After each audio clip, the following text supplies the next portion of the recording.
Luca was an adventurous 10-year-old boy who loved tinkering with gadgets. One sunny afternoon, he stumbled upon an old, rusty machine in his grandfather's attic.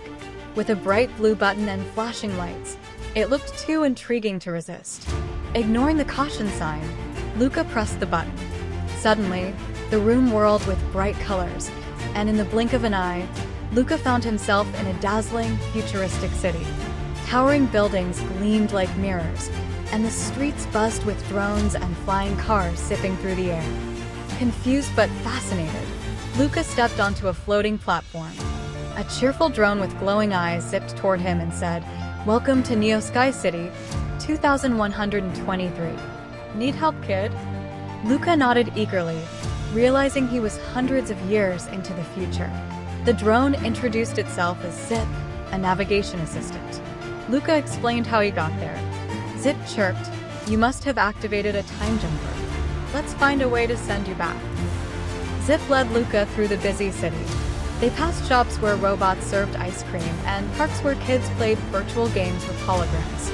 Flying cars floated in neat lanes, and drones delivered packages.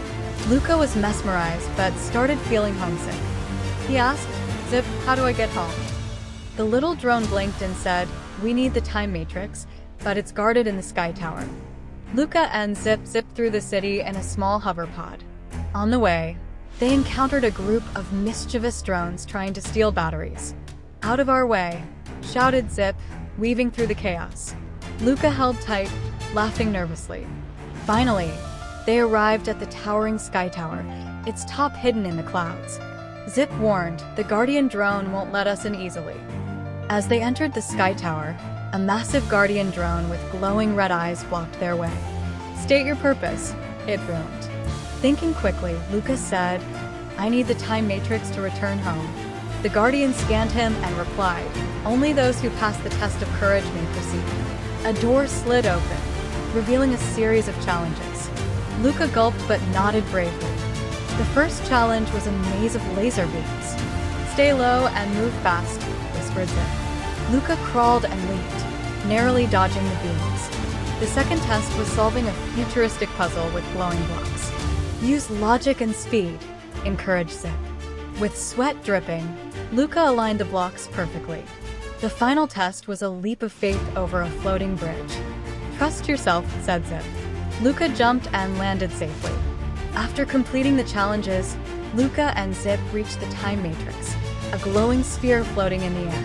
The Guardian drone reappeared and declared, "You have proven your courage.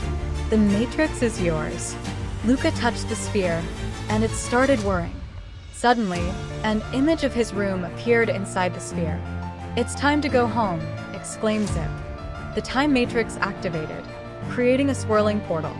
Zip hovered beside Luca, looking sad. "Will I ever see you again?"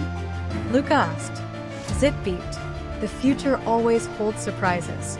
With a final wave, Luca stepped into the portal. Lights flashed, and Luca felt a rush of wind as the futuristic city vanished. Luca landed with a thud back in his grandfather's attic.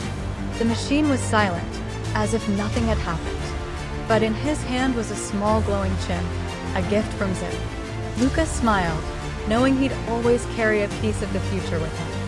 When Luca told his grandfather about the adventure, he simply chuckled and said, "The future belongs to the curious." From that day, Luca's curiosity only grew. He kept the glowing chip on his desk as a reminder that the world and time was full of endless possibilities.